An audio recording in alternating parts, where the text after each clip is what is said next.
Qui va vous convaincre? C'est parti, nous sommes ensemble jusqu'à 21h. 4 personnalités, 4 points de vue et 90 secondes chrono pour convaincre.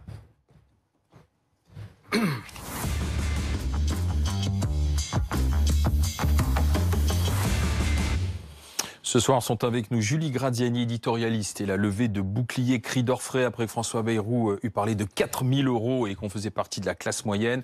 Arrêtons de taper sur ceux qui gagnent de l'argent. Jean-Christophe Buisson, un prof de philosophie à Trappes, sous protection policière parce qu'il dénonce l'islamisme. L'islamisme a gagné, c'est trop tard. Ludovic Toro, médecin, il est dangereux de vouloir ouvrir les musées. C'est un pari sanitaire risqué. Et puis Claire Lejeune, militante écologiste, reviendra sur la déclaration de Bruno Le Maire lorsque le ministre de l'économie a dit il faut lever les yeux des écrans, il faut lire. Les écrans, c'est le vide. Les livres vous remplissent. Qui va vous convaincre? Donc, c'est parti. Et on commence avec le docteur Toro, Louis Alliot. Maire Rassemblement National de Perpignan veut rouvrir les musées municipaux, ces musées municipaux demain, par arrêté municipal. Louis Alliot, invité de BFM Story, de BFM TV et d'Olivier Truchot. Dans ces lieux culturels, il y en a qui sont plus faciles que d'autres à ouvrir, et notamment les musées, en tout cas ce qui nous concerne à Perpignan. Les musées sont des lieux sécurisés où le protocole sanitaire peut se contrôler facilement, où on peut avoir des jauges qui sont totalement dans la norme, qui sont celles notamment des supermarchés et des commerces. Et donc je ne vois pas pourquoi on n'ouvrirait pas un lieu de culture qui aujourd'hui manque et qu'à 100 mètres de là, on pourrait ouvrir un commerce et un supermarché. Ça me paraît, à force, de devenir un peu pénible et la population le ressent comme tel. Rouvrir les musées, une erreur, une folie, 90 secondes pour convaincre. Docteur Toro, top chrono. Oui, de toute façon, comme on le disait, chaque semaine, on donne les chiffres. Les chiffres sont là aujourd'hui, ils ne sont pas rassurants. Il n'y a pas de plateau, il y a une augmentation. Et il y a sur nous une nouvelle épidémie avec ce variant.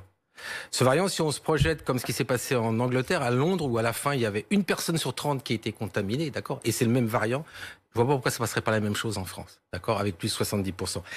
Est-ce que cette mesure aurait été bonne? Oui, elle aurait été dans le passé, je dis pas le contraire, quand c'était une autre pandémie, où là on pouvait faire du cas par cas et préparer. On n'a pas su le faire, il n'y a pas eu d'anticipation.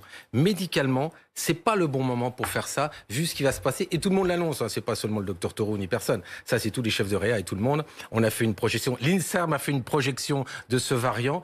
Nous risquons, nous serons, à moins qu'il se passe un miracle, et c'est pas les 3% de personnes qui ont été vaccinées qui vont freiner cette pandémie, d'accord? On sera dans une position difficile. Oui, on aurait pu le faire dans le passé. Aujourd'hui, c'est pas adéquat. Maintenant, au-delà de ça, excusez-moi, on a un gouvernement, et je suis pas proche de ce gouvernement. Si chaque maire maintenant fait ce qu'il veut, si chaque maire décide ce qu'il veut, c'est une remise en question de tout. Ils ont voté pour un président de la République, ils ont voté pour une assemblée. Ça sera dans 1 an et demi, on pourra refaire tout cela, donc on décidera. Maintenant, si chaque maire remet en question des décisions ministérielles, il n'y aura pas de limite. Il y aura ça aujourd'hui, il y aura ça demain, et on passera avec des préfets et des sous-préfets qui nous mettent devant des tribunaux pour casser nos décisions. Donc je dis encore une fois, cette mesure était adéquate il y a quelques mois. Elle n'est plus adéquate aujourd'hui, vu les chiffres qu'on a et les projections de l'INSERM. Voilà. Eh ben, place au débat maintenant, sachant que la préfecture des Pyrénées va contester cette rouverture des musées. Qu'est-ce que vous en dites? On en parle, débat. Jean-Christophe Buisson. De toute façon, c'est effectivement l'État qui aura le dernier mot, puisque la préfecture demain décidera ou non de l'ouvrir. Donc vous incriminerez demain l'État plutôt que l'édile local. Les édiles locaux, je crois qu'on les a pas du tout écoutés depuis le mois de mars, lorsqu'ils ont été sur leur propre initiative, ils ont pris des mesures qui ont permis parfois de gérer mieux la pandémie, pas d'un point de vue médical, parce qu'ils ne se prétendent pas médecins, mais d'un point de vue psychologique, d'un point de vue économique, d'un point de vue social. Ils ont pris des initiatives, parce qu'ils n'attendaient pas tout de l'État, comme le maire de Cannes, David Linard, qui s'est fait remarquer dans cette situation. Et moi, je ne vois pas pourquoi le cas par cas n'est pas possible dans votre raisonnement. C'est déjà le cas aujourd'hui. Il y a des différenciations entre la taille des commerces, etc.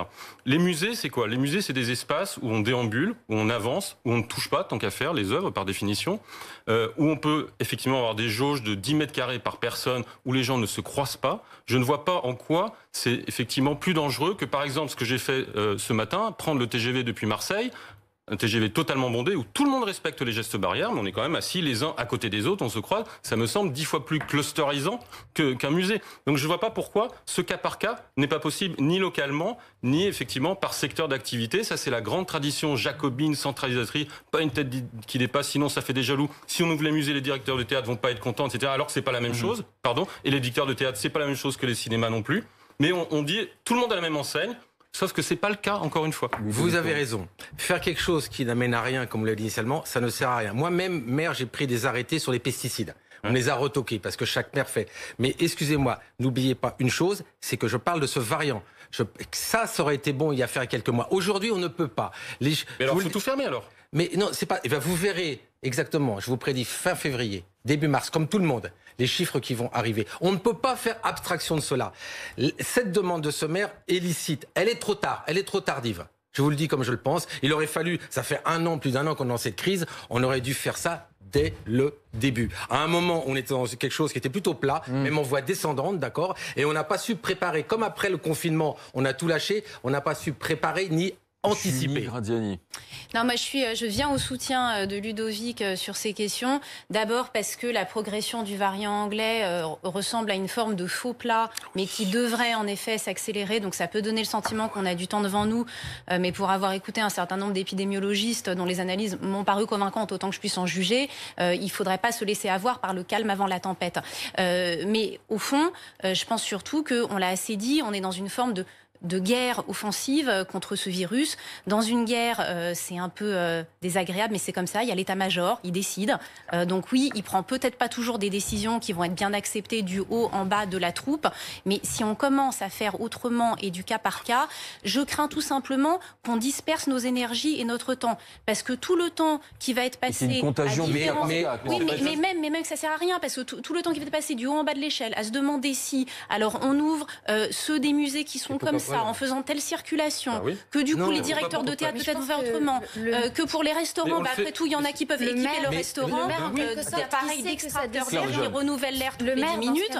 On ne va pas s'en sortir. Tout le temps qu'on va passer à ça, on ne le passe pas à faire autre chose. Mais surtout le maire, dans ce cas-là, il sait en fait que sa mesure va être retoquée. Ce qu'il envoie, c'est un signal. C'est le signal de, en fait, il n'y a pas assez d'écoute entre ce qui se passe sur le terrain et ce qui se passe en haut. Et ça, c'est la réalité. Cette pandémie, elle a été gérée de manière très peu démocratique. Et il y a des municipalités où on a réussi à faire une gestion plus démocratique des prises de décision. Je redonne l'exemple de Grenoble où ils ont mis en place une réelle démocratie sanitaire et ça permet une meilleure compréhension des mesures. C'est Grenoble, moi c'est Jeanne. Oui, voilà, c'est vrai. Mais là, ce que je veux dire, c'est les musées. La culture a été malmenée, confinée. Donc le signal qui est donné ici, c'est en fait il y a une détresse au-delà des raisons sanitaires. Il y a une détresse qui est réelle. Et si effectivement on est sur un faux plat et qu'il y a cette alerte autour du variant, dans ce cas-là, la question c'est aussi pourquoi les commerces sont encore ouverts parce qu'on doit manger, c'est vital. Ils ont subi des restrictions, les commerces. Ils ne cessent de subir des restrictions. Donc il y aurait aussi une incohérence à restreindre d'autant plus l'ouverture des commerces tout en ouvrant par ailleurs les musées. Là, on parle d'immense... Moi, il y a un truc important. N'oubliez pas que le citoyen, et on le voit bien dans tous les pays d'Europe, est de plus en plus énervé. Si maintenant l'élu rentre dans ça, on va augmenter. Nous sommes dans une guerre, je veux dire. C'est des gens qui meurent. Il y en a 300 par jour, je vous le dis, il y en a 10 000 par mois. On doit faire bloc. Je ne suis pas pour ce gouvernement et je le critique depuis 1 an et demi. Ça, c'est clair et je le répète à chaque fois. Mais je vous dis encore... Pardon, docteur Taureau, mais si vous prenez l'exemple de la guerre, pendant la guerre, alors, désolé, hein. Oui. Pendant la guerre et sous l'occupation, on continue d'aller au théâtre aussi et de se distraire. Oui, mais d'accord. Mais si vous me cherchez là-dessus, la guerre, elle n'avait pas lieu là. En faisant rentrer 35 personnes dans un musée ou un monument avec des jauges ou en mettant même des plages horaires, je vois pas où est le problème. Mais si on met un défi, si on dit ce qu'on a élu, il a été élu, le président Macron. Les députés ont été élus. Donc théoriquement, chaque maire doit rester. ont été élus. Mais le maire aussi, je suis maire. Mais je suis d'accord avec vous. Mais aujourd'hui, je vous dis qu'il y a un danger qui est au-dessus. C'est un danger vital. C'est-à-dire des projections toutes, et vous verrez tous les épidémiologistes qui vous disent que fin février... Il ne faut pas juste se braquer et tout fermer, il faut regarder quelles mesures sont efficaces. Mais c'est trop tard. Et lesquelles ne sont pas. Mais parce que tout simplement le musée ne fait pas cluster, je vois pas pourquoi c'est trop tard. Tel musée ne fait pas office de cluster. Vous avez même pas dit que c'était sanitairement une bonne idée, vous avez dit c'est un message à envoyer à l'échelon supérieur. Et ça, cette idée qu'un maire va prendre une mesure pour se faire retoquer volontairement, mais parce qu'il veut faire passer un message, c'est la voie ouverte à toute les instrumentalisations et même à la pression des maires de la part de leurs administrés. Les maires vont subir une pression insoutenable de la part de leurs administrés. Est-ce que vous comprenez qu'aujourd'hui on est en difficulté sanitaire sur ce pays où les vaccins n'ont pas avancé comme il le fallait et qu'aujourd'hui il faut encore se protéger. Se protéger, c'est pas se voir. Alors vous voulez me dire, il y a des exemples, c'est ouvert, là pas ouvert. Mais si on commence à accepter, je suis maire, j'ai plein de choses que je voudrais faire, mais le préfet il dit non, monsieur le maire, vous pouvez pas le faire. Et ça a toujours marché comme ça. Ça s'appelle une démocratie. Mais c'est ce qui va arriver. Donc qu'est-ce qui va... Alors peut-être ce monsieur... Donc il n'aurait pas dû avoir cette proposition, parce que pour l'instant c'est que des directeurs de... Non, il aurait dû l'avoir quand on pouvait... Pour une fois qu'il y a un élu qui relève cette parole... tous les élus sont comme ça. On a dit qu'il fallait une gestion locale, moi le premier. Aucun autre élu dire je vais rouvrir le musée. Non, mais pas le musée, mais après on ouvrira autre chose. C'est-à-dire tous les jours, ça sera une cour. On est près des élections. Un musée n'est pas la même chose qu'un cinéma. On va parler clairement. On n'est pas loin des élections régionales et pas loin d'élections présidentielles et législatives. Tout le monde pourra... Il sait, ce maire, de toute façon, que ce qu'il a demandé ne sera pas accepté. Donc, il s'est fait de la pub. D'accord. Ce qu'il pense, lui, on le pense nous quelque part, mais c'était avant qu'il fallait le faire, pas aujourd'hui. Ça, c'est une pub. Il a fait sa pub. Il va être retoqué par le préfet. Il va accepter ce que dit le préfet. D'accord, ça c'est clair. Donc, moralité, demain, un autre maire va dire on va ouvrir ça. Et quelle est la différence entre rentrer dans un commerce de chaussures, de bouche ou autre à 4, avec 4 qui attendent dehors, rester 10 minutes, ressortir, et avec 5 personnes qui rentrent dans un musée, qui restent un quart d'heure, qui regardent l'étoiles et qui ressortent. Alors, parce qu'il faut faire des choix. Non, parce qu'il faut faire des choix. Il y a des choix. Mais trop boulot. Mais parce que dès lors que vous faites un choix, vous vous exposez à ce que du point de vue de certaines personnes, ce choix ne soit pas bon. Et c'est sans doute vrai parce qu'on a tous des manières différentes de voir les choses. Dans un commerce, on a du gel et on garde le masque. Dans un théâtre, dans un musée, on peut mettre du gel et garder le masque. Excusez-moi, je ne veux pas défendre le gouvernement et loin s'en faut. Il y a des... Non, mais je vous le dis, s'il faut le signer, je vous le signe.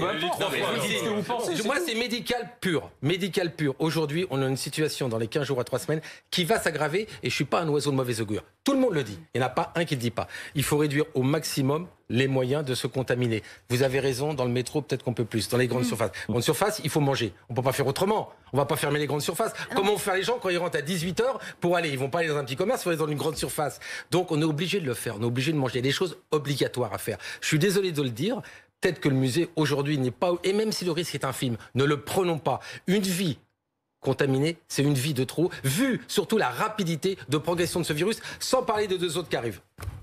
On va voir si Ludovic Toro vous a convaincu. C'est l'heure d'écouter les 3 autres débatteurs. Rouvrir les musées, une folie. Claire Lejeune. Je ne pense pas que ça puisse être une folie sur le plan sanitaire, du moins si... pas convaincu pour le coup, mais en l'occurrence, s'il y a un réel risque de progression très importante de ce variant, c'est alors d'autres types de mesures plus importantes qu'il va falloir mettre en place. Mais en fait, ça n'a rien à voir avec le musée. Ouais. Oui, voilà, c'est le tableau plus général qu'il faut réinterroger. Sur Christophe Buisson, je ne suis pas convaincu. Je ne suis pas convaincu que ce soit une folie d'ouvrir les musées à partir du moment où effectivement il y a d'autres endroits qui me semblent beaucoup plus dangereux pour le développement de ce variant. Vous avez parlé tout à l'heure de l'Angleterre, mais quand le variant est arrivé en Angleterre, les pubs étaient ouverts. Oui, les pubs, c'est pas la même chose que les musées, encore une fois. Et moi, je suis agacé par cette uniformisation générale qui interdit aux élus locaux, aux initiatives locales d'exister, d'avoir des propositions avec des protocoles hyper stricts qui me semblent respectueux des conditions sanitaires intégrant y compris le variant. Donc je suis pas tout à fait convaincu. Non. Julie Graziani, ça fait mal. Ouvrir les musées, une extravagance, parce que d'abord c'est démagogique, c'est typiquement la mesure qui fait bien, on se donne bonne conscience en ayant l'air de défendre la culture. Et ensuite parce que ça ouvre la porte à toutes les réclamations diverses et variées. Et il y a des gens, j'en fais partie, pour qui c'est encore plus important d'apprécier une bonne entrecôte au restaurant que d'aller voir une toile dans un musée. Je peux parler par Ludovic Toro. Non, monsieur le maire. Allez, 20 secondes, c'est vraiment parce que c'est vous. Ok, on ouvre le musée là-bas. Mais moi, je veux ouvrir ma bibliothèque. J'ai pas un agent pour mettre dedans pour surveiller. Je fais comment? C'est ça l'égalité? Je crois pas. L'égalité est la même pour tout le monde. C'est pas parce que ce maire a une grande truc que moi, au niveau de la bibliothèque, je pourrais pas ouvrir. Et je pourrais pas ouvrir parce que j'ai pas de personnel. C'est une plus grande ville que la vôtre, j'y peux rien. Oui, d'accord, mais l'égalité, c'est bien l'égalité. Non, je suis désolé. On doit donner l'accès à tout le monde à l'art. Alors, quand on gagne 4 000 € par mois, on fait partie de la classe moyenne. Cette sortie de François Bayrou a provoqué beaucoup de commentaires. Il a donc fait une mise au point. Le haut-commissaire au plan et président du MoDem aujourd'hui. J'ai dit que pour moi, 4 000 € de revenus, c'était classe moyenne. Et je le prouve. Un couple d'infirmiers à l'hôpital ensemble, ils gagnent entre 4 500 et 5 000 euros. Un cadre dans une des entreprises de la région, des entreprises importantes de la région, un cadre chargé de service, il gagne 3 500, 4 000, 4 500 euros et parfois plus par mois. Et je ne vais pas prétendre qu'ils sont riches. Parce que derrière le mot riche, il y a une accusation de privilège qu'on connaît bien dans notre pays, et il s'agit de stigmatiser, de cibler, et au fond de dire que c'est eux qui doivent payer l'ensemble des charges que nous avons. Et au lieu de stigmatiser ceux qui chez nous réussissent un peu mieux que les autres, on devrait au contraire s'interroger pour savoir pourquoi nous avons en France des salaires aussi bas que ceux que nous avons. Et la France n'aime pas les riches et ceux qui gagnent de l'argent. Julie Graziani, c'est parti. 90 secondes chrono pour nous convaincre. Oui, alors ce qui est fascinant dans les réactions suscitées, c'est que factuellement, et François Bayrou le démontre, c'est vrai, non pas au sens où il prend une personne individuelle, vous avez bien compris qu'il prend un foyer et il additionne les revenus. Alors, qu'est-ce qui explique la volée de bois vert qui s'est pris? À base de François Bayrou devrait aller vivre avec des gens qui ne gagnent que 850 euros par mois pour réaliser ce que ça fait. Il n'a pas contesté d'ailleurs ni que ça existait, ni que c'était très difficile de vivre dans ces conditions. Donc, qu'est-ce qu'il y a derrière l'accusation? Il y a un sous-entendu, celui qu'on associe traditionnellement aux riches, justement. Le sous-entendu d'égoïsme, de dureté, d'avidité, bref, tous ces traits négatifs que nos représentations collectives plaquent systématiquement sur les riches. En quoi c'est un problème? Parce qu'il y a un gros paradoxe dans notre pays. D'un côté, vous l'avez relevé, le pouvoir d'achat est la préoccupation majeure des Français. De l'autre côté, les manifestants gilets jaunes et autres catégories souffrantes ne cessent de dire on n'en peut plus, on manque d'argent, on n'arrive pas à s'offrir des petits plaisirs, partir un peu en voyage, etc., etc. Et en même temps, on leur donne le sentiment que gagner plus d'argent, c'est mal. Alors comment vous allez motiver quelqu'un à gravir l'échelle sociale si vous lui expliquez toute la journée que devenir riche, c'est en quelque sorte perdre son âme? C'est pas possible. Donc, est-ce qu'on peut s'extraire une bonne fois pour toutes de ce paradoxe, admettre que du haut en bas de l'échelle sociale, chacun a envie d'un peu plus de confort et que ça n'a rien de mauvais en soi, que c'est même positif parce que ça va vous permettre de monter, de progresser, tant mieux. Stop, arrêtons de taper sur les riches. Claire Lejeune. Pas du tout d'accord. Je pense qu'en fait, les Gilets jaunes, leur demande n'était pas d'être dans le haut du panier parmi les plus riches. Leur demande était une demande de justice. Non, pas parmi les plus riches, Claire. Il ne faut pas gagner un peu le plus, fait de demander Ils n'ont jamais demandé d'être justice milliardaires. avec le fait d'avoir une désapprobation envers les riches. Je pense que le souci qu'on a aujourd'hui n'est pas envers les riches en tant que personne. C'est envers une richesse qui bloque en fait la machine sociale et qui bloque la progression d'autres classes. Aujourd'hui, en fait, on est dans un système économique où il n'y a pas du tout de ruissellement. Et où en fait, les inégalités sont de plus en plus liées aux héritages. Du coup, c'est pour ça qu'il y a cette a priori négative sur une richesse qui en plus est de plus en plus extrême. À un moment, on a quand même 1 million de personnes qui ont basculé dans la pauvreté pendant la pandémie, où on a 8 millions de personnes qui bénéficient aujourd'hui de l'aide alimentaire. On a 32% des étudiants qui disent qu'ils ne peuvent pas se nourrir. Donc en fait, le propos de François Bayrou, ils ont choqué par le contexte dans lequel ils ont été formulés et par le fait que ça dénote bien dans quel monde lui évolue, qui est un monde complètement déconnecté de celui que vivent la plupart de celui dans lequel vivent la plupart des Français. C'est cette déconnexion-là. Et c'est cette déconnexion qui crée des fractures aujourd'hui. C'est-à-dire qu'on est dans des mondes entre le haut du panier et les personnes de plus en plus nombreuses qui galèrent en bas, qui ne communiquent plus, qui ne vivent plus dans les mêmes mondes. Et cette fracture, elle est également politique, parce qu'aujourd'hui, on a une classe politique qui, en l'occurrence, n'est plus du tout connectée au terrain. Et oui, mais Claire, là bien encore, ça, le problème. Il me semble que vous faites une confusion entre le haut, le milieu et le bas du panier, en quelque sorte. Non, pas Parce que ce dont parlait François Bayrou, c'est en gros d'un couple de Français qui gagnent à eux deux 4 000 euros par mois en disant c'est la classe moyenne. La mise au point, il l'a faite le lendemain. Oui, le lendemain. Mais c'était évident, il suffit de regarder les chiffres de l'INSEE.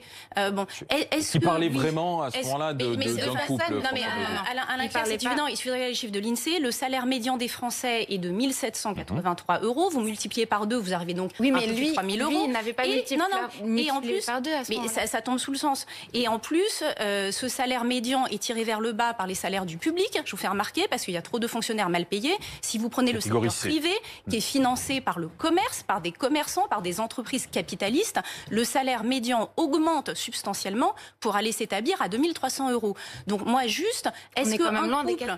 Non mais x2, il parle en foyer. Non mais est-ce que juste, dites-moi juste le lendemain. Non mais dites-moi juste qu'un couple qui a la sueur de son front, qui travaille tous les jours et qui ramène dans le foyer avec potentiellement 2, 3 ou 4 enfants 4 000 euros à eux deux, est-ce que c'est des gens que vous avez envie de stigmatiser ou pas? C'est pas du tout envers eux qu'il y a une stigmatisation. Alors pourquoi le chiffre de 4 000 euros agace? Le politique qui pense qu'à 4 000 euros, individuellement, on est dans la classe moyenne. Il est là le problème. Quand vous habitez Paris, alors Jean-Christophe Husson. Quand vous habitez Paris, 4 000 euros en foyer, vous êtes dans la classe moyenne. Pardon, vous n'êtes pas chez les riches.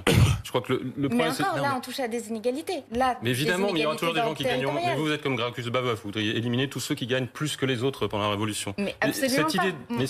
On a déjà eu ce débat sur la différence entre richesse et ultra-richesse. Ce qui vous choque, c'est pas les gens, objectivement, ce qui vous choque, c'est pas les gens qui gagnent 4 000 euros à deux, c'est les gens qui gagnent 40 000 euros, 400 000 euros. Et on dit, c'est les gens qui se goinfrent, c'est ça. Et là-dessus, on est tous d'accord. Moi, le problème, c'est que je pense que les Français ont un rapport schizophrène à l'argent. C'est-à-dire qu'à la fois, pour eux, l'argent, ça leur permet d'avoir accès à une forme de liberté, la liberté de voyager, la liberté de se loger, de mieux se nourrir, de plus voyager, d'avoir plus d'enfants, etc.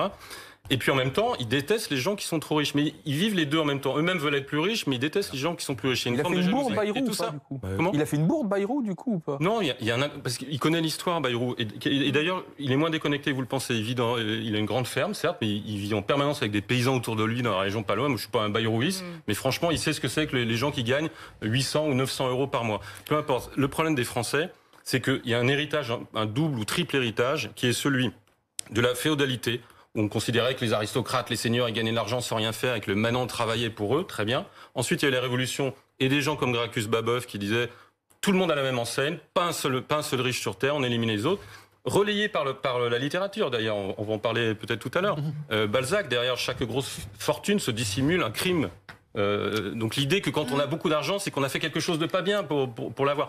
Tout ça avec la sauce marxiste en fin du 19e siècle, début du 20e, qui se met tout ça, et les Français vivent avec Hollande, cette idée. vous oubliez François Hollande qui n'aime pas les riches. Je n'aime pas les riches en 2016. Ouais. Tous ces discours-là font que les Français, et j'oublie le plus important, ce vieux fond catholique qu'il y a chez les Français, avec un complexe avec l'argent. L'argent, c'est quelque chose qui n'est pas bien. Donc tout ça est mélangé avec des contradictions internes, fait que les Français, ils ont un rapport schizophrène à l'argent. Ils aimeraient en avoir un peu plus, mais ils détestent ceux qui en ont. Docteur Taureau. Alors, il y a une étude... On n'aime pas les riches ? Alors, il y a une étude IFOP qui est claire, qui a interrogé les Français. 76% des Français désirent gagner plus d'argent et être plus riches.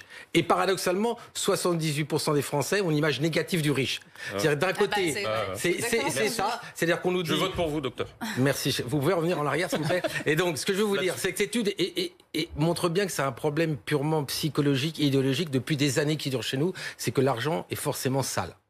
Alors qu'en effet, il y a certains qu'il faut taper des très très hauts.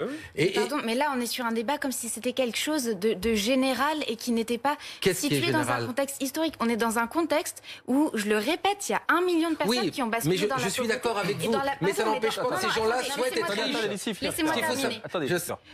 Dans le même moment, les milliardaires en France, ils ont augmenté encore leur fortune de 44 milliards. Vous avez raison, mais c'est pas eux les milliardaires. C'est ce qu'on avait parlé la semaine dernière. On ne parle pas des milliardaires. Laissez-moi juste terminer mon raisonnement. C'est une classe qui est extrêmement peu taxée. Il y a eu la suppression de l'ISF, il y a eu la flat tax. Et aujourd'hui, on a vraiment besoin de fonds publics pour les hôpitaux, pour les enseignants, pour les services publics. Et c'est pour ça qu'il y a cette... Mais c'est pas la question. C'est pas la question qu'on pose. C'est la France n'aime pas les riches. C'est pour ça que les propos de Bayrou ont provoqué. Mais non, mais là, on raisonne comme s'il avait dit, comme s'il avait parlé de classe moyenne à, je sais pas, 40 000 euros ou 400 000 euros par mois, et on serait tous tombés de notre chaise. Heureusement qu'il n'a pas dit ça.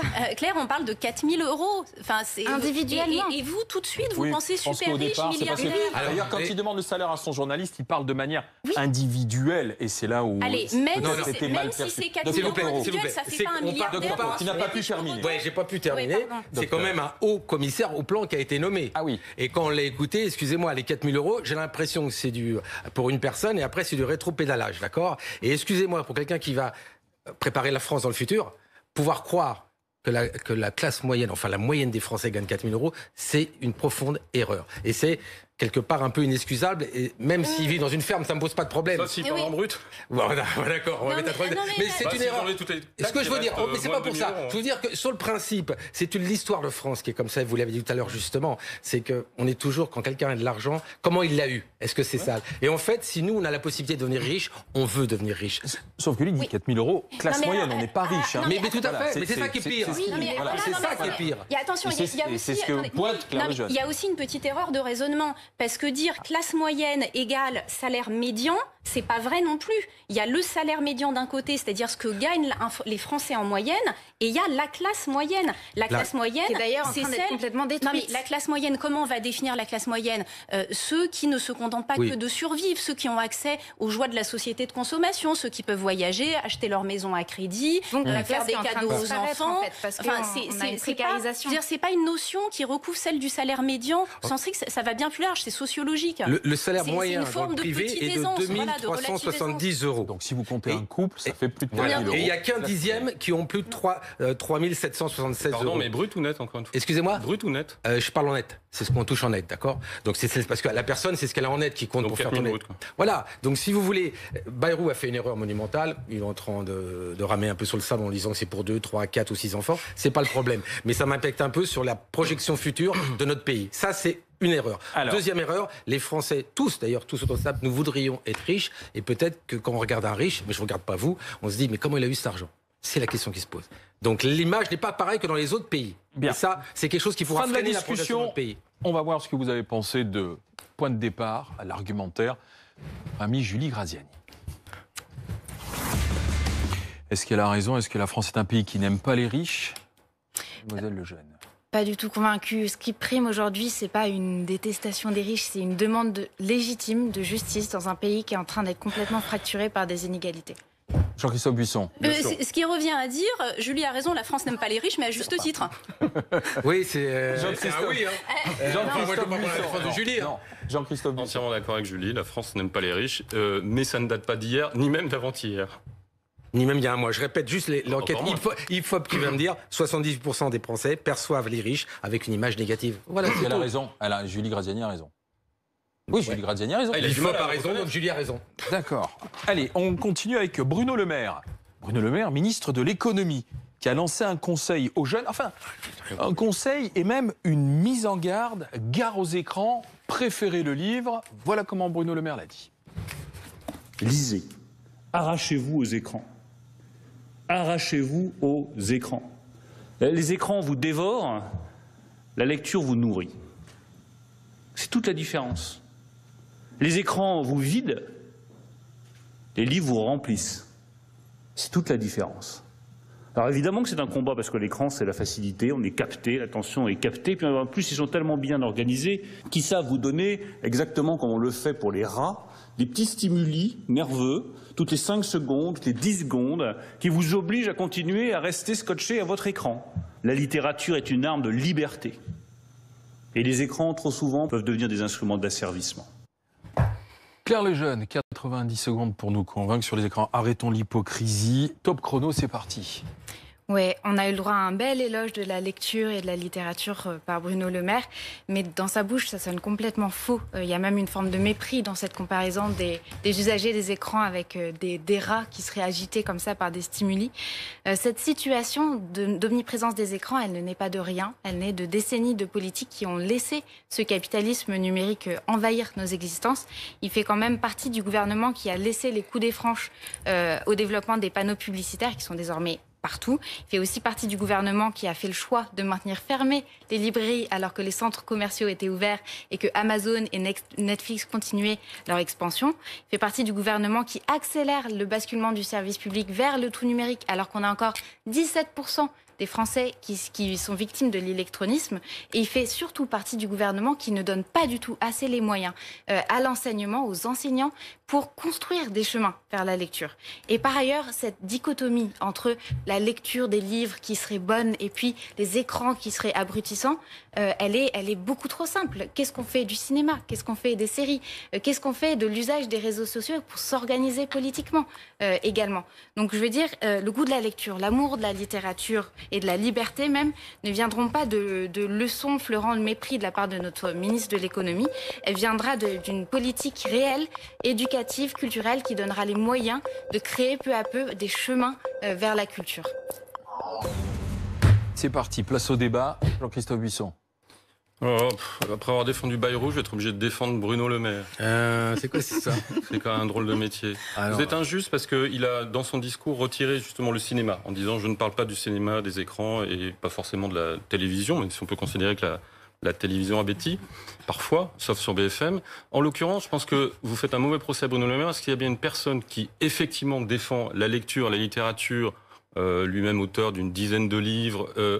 Ce qu'on ignore, c'est qu'en mars, il a milité comme un fou pour que les librairies restent ouvertes. Elles ne l'ont pas été à cause des syndicats de libraires qui n'ont pas voulu. Il est solidaire d'un gouvernement qui a pris cette décision. Et oui, solidaire des décennies dont vous avez parlé aussi. Il n'est pas solidaire des décennies que vous avez parlé. Il fait partie d'un courant de pensée politique qui est responsable de cette situation. Le capitalisme, c'est ça, vous avez dit, le capitalisme numérique, ouais. Le problème, c'est qu'il n'y a pas grand monde qui va vous suivre, parce qu'il y a 99% qui, de fait, sont capitalistes. Et alors, pour être allé en Corée du Nord, je peux dire que dans un pays socialiste, il y a aussi des écrans, et des écrans numériques. C'est juste une question de moyens, sauf que sur ces écrans, il y a un seul discours. Mais bon, si vous préférez le socialisme ou le capitalisme, c'est votre droit. L'omniprésence des grandes compagnies du numérique, elle est aussi le fait... C'est ce qu'il fait dans son discours, il les dénonce aussi. Oui, mais dans son discours peut-être, dans ses actes politiques. Dans ses actes, il écrit des livres, il défend des librairies. Il me semble que c'est... il tweet avec un portable, un petit écran, et il va sur des réseaux sociaux. Bien sûr, mais il ne dit pas que les écrans sont de nature maléfique. Il dit qu'il fait un éloge de la lecture, de la littérature, en ayant peur que la situation actuelle qui favorise... Pourquoi il dénonce les écrans? Je ne comprends pas ce qu'il veut dénoncer, Bruno Le Maire. Il s'adresse à des lycéens qui aujourd'hui passent plus de temps à faire des jeux vidéo et à regarder la télé et le cinéma en streaming, etc., qu'à lire des livres. Et lui, il défend le livre en disant que le livre permet de s'évader, de se libérer, de s'ouvrir au monde. Il aurait fait le même discours aux étudiants, ça aurait été un petit peu compliqué à tenir, vu qu'on est aujourd'hui contraint de passer à peu près 10 heures par jour sur un écran à cause du fait que c'est complètement... il n'est quand même pas responsable de la pandémie non plus. Non plus, mais il y a eu des possibilités de réouvrir les amphis à certains moments qui n'ont pas été prises. Et il n'est pas ministre de l'Éducation nationale. Oui, mais il est solidaire d'un non plus que ministre de la Culture.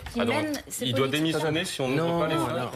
Comprenez-moi bien, l'éloge de la lecture et de la littérature, c'est des choses que j'ai étudiées et j'ai grandi avec ça, donc je le conçois complètement. Ce que je dis, c'est que c'est pas parce que il déclare ça que tout d'un coup les lycéens vont avoir un accès facile aux livres et à la culture. Alors, on y va. Les écrans, est-ce qu'il faut lever les... Parce que c'est ce qu'il dit, il faut lever les yeux des écrans, il faut lire. Les écrans nous vident l'esprit. La lecture nous nourrit. Mais ça fait des années qu'on lit sur des écrans. D'abord, ça se vend quand vous achetez. Mais vous comprenez bien ce qu'il a voulu dire, Ludovic. Oui, mais d'accord. Mais ce que j'ai très bien compris. Il ne parle pas de lire un livre. Non, mais j'ai très bien compris. Il peut le lire sur un Kindle. On dit tout le monde en lit sur des Kindle. C'est pas ça dont il parle. Oui, mais ce qu'il parle, il faut qu'il soit plus clair, parce que quand on l'écoute, c'est pas clair du tout. Je vais vous dire, et c'est pour ça qu'on en discute aujourd'hui, parce que les biens d'aujourd'hui, il arrive. Faut que vous lisiez faut les acheter déjà les livres, d'accord. Et c'est pas gratuit. Et je sais pas si dans votre bibliothèque, j'espère qu'ils sont gratuits. Celle qui est fermée. Mais je peux pas l'ouvrir parce que le maire de Perpignan m'a pas donné de personne pour les garder. Il va venir faire du bénévolat. Mais je vous prends, en contrat. Venez, je vous prends. Allez, tout ça pour vous dire. Les écrans, on lève les yeux parce que c'est le vide. Déjà, j'ai essayé de lire le titre, je comprenais pas. Donc j'ai essayé d'écouter Bruno Le Maire, j'ai encore moins compris, d'accord. C'est que tout ça, c'est le vide, Bruno Le Maire. C'est une intention. Je peux pas l'enlever de ce gouvernement. Il fait partie du gouvernement, d'accord. Que vous ne défendez pas. Oui, je vais arrêter parce qu'ils vont croire. Mais ce que je veux vous dire par là, moi j'en ai assez des ministres qui disent on pourrait et quelque part ça s'applique pas. Quand vous êtes ministre, vous devez aussi influencer le choix du président, je suis désolé. On a dit tout simplement qu'à un moment, comme le problème, à l'époque, on aurait dû parler des restaurants et tout le reste, on aurait pu parler de l'ouverture des librairies, on l'a pas fait. Et aujourd'hui, venir tranquillement et arriver tranquillement et se dire, vous, les lycéens... Ça veut dire quoi? Lever le nez des écrans, ils vous vident, le livre vous nourrit. Mais alors qu'on met des politiques pour développer Internet, pour tout développer parce qu'on est en retard, et d'un autre côté, on leur envoie un message subliminal pour leur dire, faut plus aller là, faut aller acheter votre livre pour le lire. Excusez-moi, d'abord, c'est pas le moment, je pense, opportun de dire ça. C'est pas le moment par rapport aux annonces gouvernementales qui ont été faites depuis 1 an. Et voilà, ça me trouve un peu en contradiction par rapport à ce qui se fait. Et je suis désolé, un ministre, ça doit aussi influencer les décisions du gouvernement, et c'est pas le cas. Là, ça va pas avec ce qui est fait. Non, mais je sais pas, c'est quand même extraordinaire.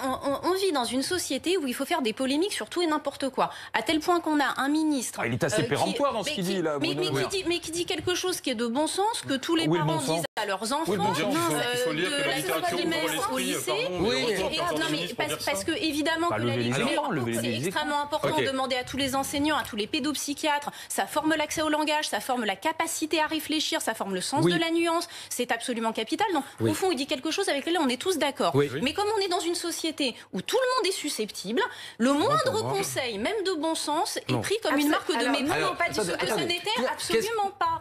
Moi, je suis d'accord avec le fond de ce qu'il dit. Moi, ce que je mais bien sûr, on est tous d'accord. Mais il n'y a pas de mépris dans ce qu'il disait.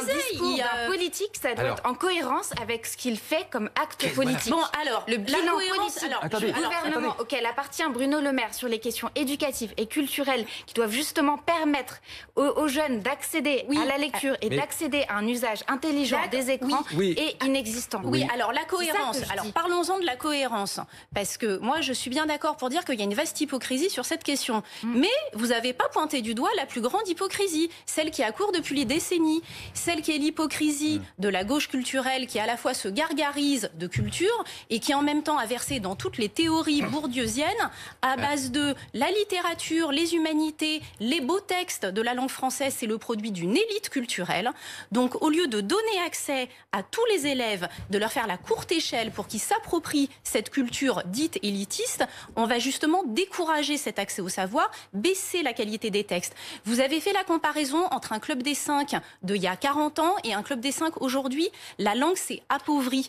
Et ça, c'est le fait de décideurs qui, d'une certaine manière, ont considéré que la lecture, c'était ou pas suffisamment important, ou trop compliqué, ou que sais-je. Et là, elle est là la véritable hypocrisie. Mais qui rajouteront l'écriture inclusive. J'ai l'impression que Bruno Le Maire, il fait comme on a toujours entendu. C'est-à-dire, vous savez, au fil des années, quand... alors, je vais encore vous faire des comparaisons qui vont faire mentir. Quand les Beatles sont arrivés, on a dit c'est pas de la chanson, regardez, ils ont les cheveux longs, gna gna gna, c'est pas de la musique, faut pas écouter. Ensuite, quand il y a eu la bande dessinée, on a dit ah, vous avez vu, il y a des bulles, il y a juste 8 lignes dans la bande dessinée, il y a des dessins, c'est pas de la lecture. Il vaut mieux reprendre Balzac. Ce qui était chiant aussi, par moment, on avait le droit de dire qu'on pouvait s'ennuyer à lire Balzac. Ah oui, on pouvait s'ennuyer. Mais aujourd'hui, on peut dire de temps en temps qu'il y a des auteurs qui sont peut-être ancrés dans le marbre, mais qui sont chiants à lire. Et puis ensuite, sont arrivés les écrans. Et puis on a dit, ah non, faut pas regarder les écrans, on va s'abrutir. C'est l'excès qui est mauvais. Dans tout. Mais c'est l'excès. Et là, Bruno Le Maire, pardonnez-moi, il est de manière péremptoire en disant levez le nez des écrans, vous allez vous abrutir. L'écran vous vide l'esprit, la lecture vous le nourrit. Parfois, au bout de 3 minutes, on peut se dire d'un bouquin qui vous tombe des bras et qu'on préfère retourner devant un écran. Et lire un bon article sur un écran aussi. Parce que l'excès est là et parce que les jeunes lisent trop peu. Bien. Et alors, pardon, mais déjà un dernier point qui me paraît important. Qu'est-ce qu'on est en train de faire dans les écoles? On est en train d'introduire le numérique à foison pour justement préserver des écoles privées. Des ressources humaines. Bizarrement, ça n'est qu'à l'Éducation nationale qu'on fait ça. Dans les écoles privées, vous trouvez des beaux livres à l'ancienne, vous trouvez des fiches de lecture, vous trouvez des livres obligatoires à lire à chaque vacances scolaires. Pour faire des économies, on introduit le numérique, on n'accompagne pas ça des ressources humaines nécessaires pour avoir un usage intelligent des écrans. Et après, on a un ministre qui vient dire aux lycéens, mais vous ne lisez pas assez. Ah, mais moi, je suis bien d'accord. On est tous... Mais c'est pas que le ministre, c'est la mentalité de l'éducation nationale. On est tous d'accord avec ce qu'a dit Bruno Le Maire. On est tous d'accord. C'est comment on le fait. Quand vous aurez un Kindle qui fera un livre comme ça, bah vous lirez pareil. Arrêtez, ça fait 20 ans qu'on nous saoule avec les Kindle, ça fait 2% de lecteurs. Mais je sais bien, je sais bien, mais attendez, écoutez-moi, mais je sais bien, mais là, on se bat pour dire est-ce qu'il faut lire ou pas? Oui, il faut lire, on est tous d'accord. Maintenant, c'est sur quel support? C'est tout simplement la question. Sur quel support, dans les 20 années qui vont venir, on va pouvoir lire? Ou 30 comme vous voulez. 20. Comment on va lire? C'est pas seulement le support, c'est l'activité de lecture. Mais je pense que ce que vous essayez de passe plus de temps que sur la comédie. Ah mais ça c'est Julie Graziani, c'est fini. Les miens. On y va voir ce que... Moi aussi. Merci Claire Lejeune d'avoir suscité une fois de plus dans Qui est au con un bon débat. On y va voir ce qu'on pensait aux camarades de jeu. Julie Graziani sur les écrans, stop à l'hypocrisie. D'accord avec ce que dit Claire ou pas? Oui, stop à l'hypocrisie, mais je désigne pas les mêmes hypocrites, juste. D'accord, mais convaincu ou pas convaincu? Alors, pas sur Bruno Le Maire, qui me paraît vraiment être la mauvaise personne sur qui taper. Mais l'hypocrisie, oui. Moi je vois ce qui est marqué. Le jeune sur les écrans, assez d'hypocrisie, carton vert. Carton vert. Convaincu, le docteur Taureau? Jean-Christophe Buisson. Non, moi je suis sur la même ligne que Julie Graziani. Je pense que c'est pas la bonne cible, en l'occurrence, Bruno Le Maire sur ce sujet.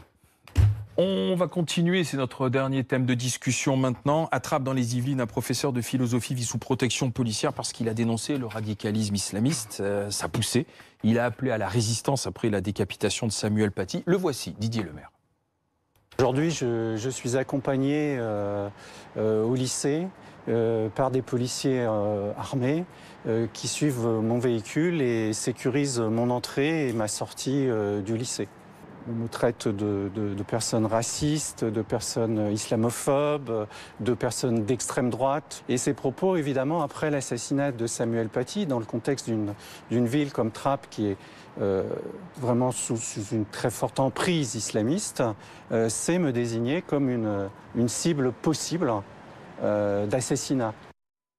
Islamisme, il faut sévir. On ne peut pas en rester là avec ce qui se passe pour Didier Lemaire. 90 secondes pour convaincre. Top chrono, Jean-Christophe Bisson. Alors si on voulait une illustration dramatique de la nécessité d'une loi contre le séparatisme islamiste, je trouve que c'est dans cette affaire de Didier Lemaire qu'on la trouverait.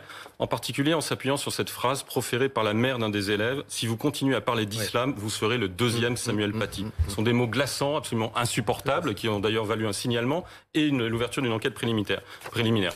Sauf que la justice est une chose et la réalité en est une autre. En l'occurrence, celle terrible de cet homme qui est profondément laïque, mais qui me pardonnera cette comparaison biblique qui avec Saint Jean-Baptiste, qui lui aussi criait dans le désert. Parce que Didier Lemaire, depuis des années, dénonce l'islamisation non seulement rampante, mais galopante de la ville de Trappes et qui lui vaut aujourd'hui des menaces de mort et une lourde protection policière. Il y a un peu plus de 2 ans, il avait écrit une lettre ouverte à Emmanuel Macron pour l'alerter que des familles juives et portugaises étaient obligées de fuir, de quitter la ville de Trappes parce qu'ils étaient sans cesse menacés. Il y a 6 mois avant la décapitation de Samuel Paty, il a lancé un appel à la résistance face à la menace islamiste dans laquelle il signalait la présence de centaines de fichiers S dans la ville de Trappes. Qui dit résistance dit action, et si on ne veut pas que l'islamisme gagne la guerre, non seulement contre l'école républicaine, mais contre nos institutions, contre notre pays, il faut agir. D'abord contre tous ceux, adultes ou mineurs, qui participent de fait à ce qu'on peut appeler une fatwa contre Didier Lemaire. Ce serait quand même une défaite terrible si on en venait à l'exfiltrer de son lycée.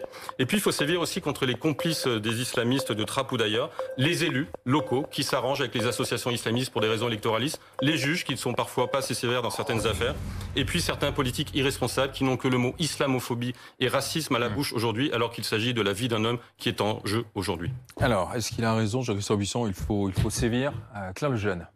Je pense qu'il faut déjà qu'on se rende compte à quel point ce débat est délicat et à quel point il faut qu'on choisisse nos mots avec une précaution extrême. On l'a vu avant de rentrer en plateau, l'état du débat public sur ces questions-là. Moi, je ne sais pas si... avec le maire de Trappes et Patrick Caram de la région de France. Oui. On a collectivement perdu, en fait. La République a perdu lorsqu'on a cette situation d'un côté et de l'autre côté, une Assemblée nationale où, dans le cadre très mal posé de la loi séparatisme, on a des députés qui, tout de suite, mettent la question du voile, hystérisent les débats complètement et on a une courte échelle faite aux théories d'extrême droite. Donc ce que je veux dire, c'est que la ligne qu'il faut tenir, et elle n'est pas facile à tenir, mais franchement, on est tous ensemble, quelle que soit notre religion, quelles que soient nos origines, on est tous ensemble dans ces difficultés. C'est une ligne où on refuse les extrémismes. Et vraiment, je sais la difficulté de cette ligne, mais il faut absolument la tenir. Je pense que on ne reconstruit pas la République avec des carcans, des exclusions, des mises au banc. On la reconstruit avec une extrême rigueur, une extrême exigence d'action. Et là, je suis complètement d'accord. Mais il faut qu'on propose quelque chose de positif pour la République. Je veux dire, la République, pas uniquement de la répression ou de la sanction. Elle disparaît là où, dans les quartiers où aussi les services publics avaient disparu.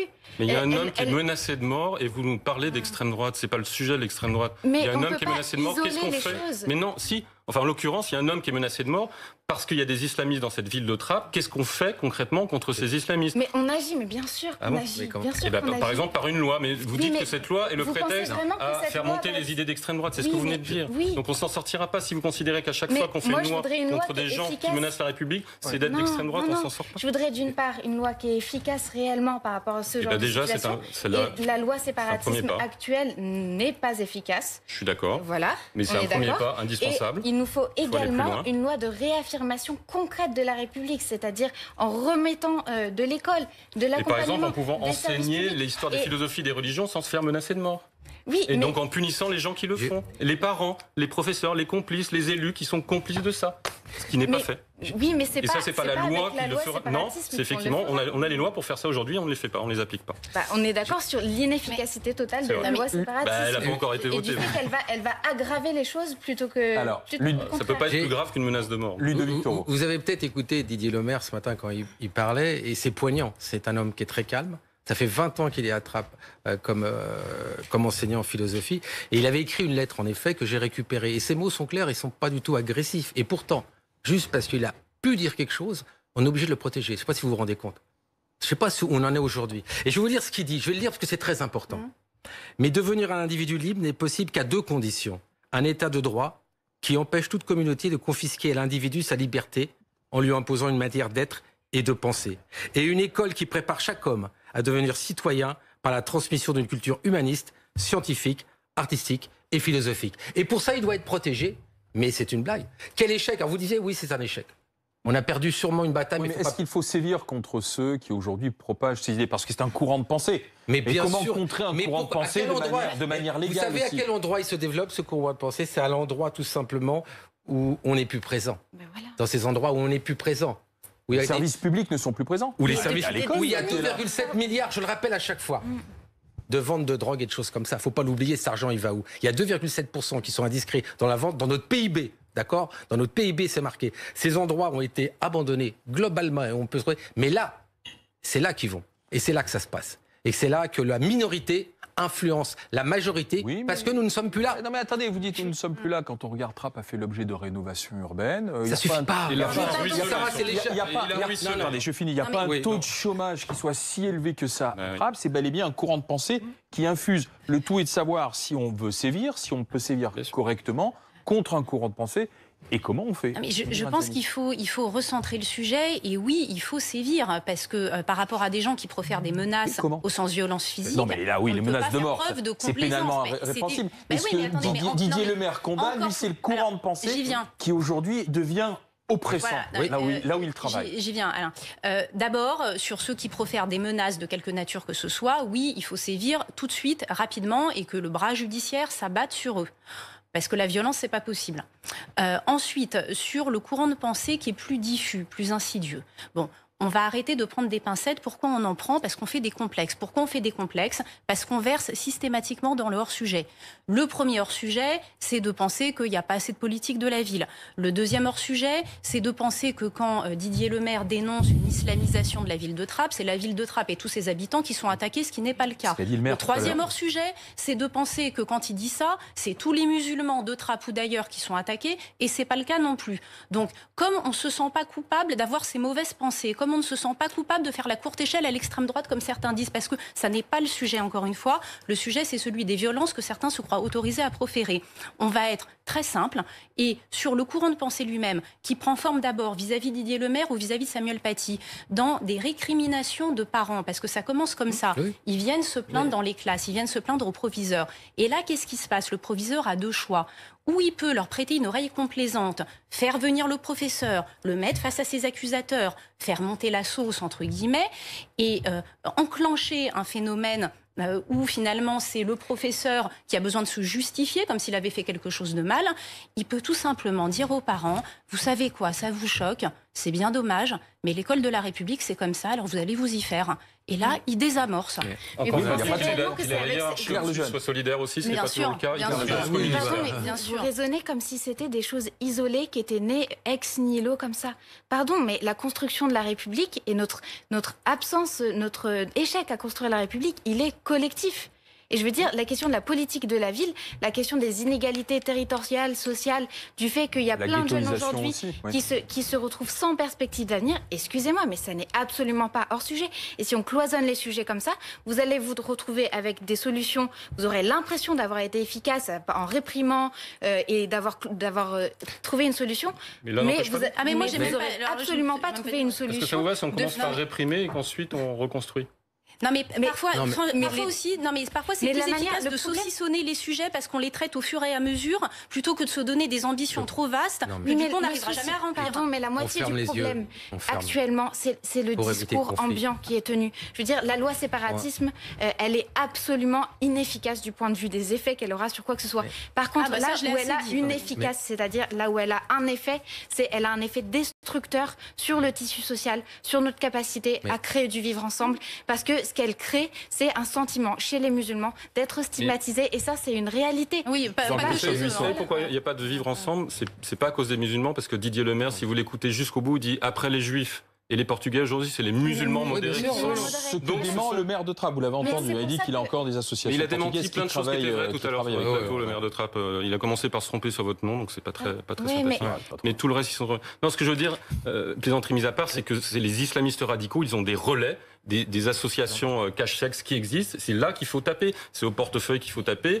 Et là, on refuse de le faire en disant on va stigmatiser les musulmans, alors que les musulmans le réclament eux-mêmes. Mais bien sûr, c'est les gens qui habitent sur place qui sont les principaux victimes. Ça ne règle pas tous les problèmes, loin s'en faut. Mais c'est le premier problème à gérer urgent, parce qu'il y a un homme qui est en danger de mort aujourd'hui. Je voudrais rebondir sur cette question des associations. Aujourd'hui, on a des territoires où s'il n'y avait pas un tissu associatif, ce serait une catastrophe. Mais je suis bien d'accord, mais on va faire le tri dans les associations quand même. Oui, alors et on ne le fait pas. Certains élus locaux, ils n'ont pas le choix d'autre que de se reposer sur des associations, parce qu'il n'y a que ça. Donc le jour où on aura remis des services publics, ce problème-là sera solutionné. Et qu'est-ce que vous pensez de ma proposition d'arrêter d'accueillir avec complaisance toutes les récriminations des parents, de bonne ou de mauvaise foi d'ailleurs? Mais enfin, ça met le professeur dans une position, vous voyez, d'avoir à se justifier, d'avoir à se défendre. Mais alors là, on revient sur des débats qu'on a plutôt eu avant. Il n'y a pas assez de moyens pour les professeurs sur le terrain, et y compris dans les quartiers populaires. Il n'y a pas assez d'accompagnement. Ils n'ont pas assez les moyens de faire leur boulot. Donc là, il suffirait quand même en disant le professeur Samuel Paty a le soutien de toute sa hiérarchie. À faire régler, hein. Attendez, je crois, oui, mais vous savez, on a perdu, comme je disais, on a perdu des batailles. On a perdu des batailles dans ces zones de non-droit. On les a perdues. Il faut vraiment gagner la guerre globale. Ce sont des zones où les citoyens nous demandent. S'il vous plaît. Si les menaces de mort, ça s'appelle une guerre. Pardon, mais vous voulez, attendez, le monsieur qui a été décapité, c'est pas une guerre? Non, mais pardon, mais les mots sont importants. Mais ils sont importants, madame. Quand on décapite quelqu'un, pour moi, c'est un acte de guerre.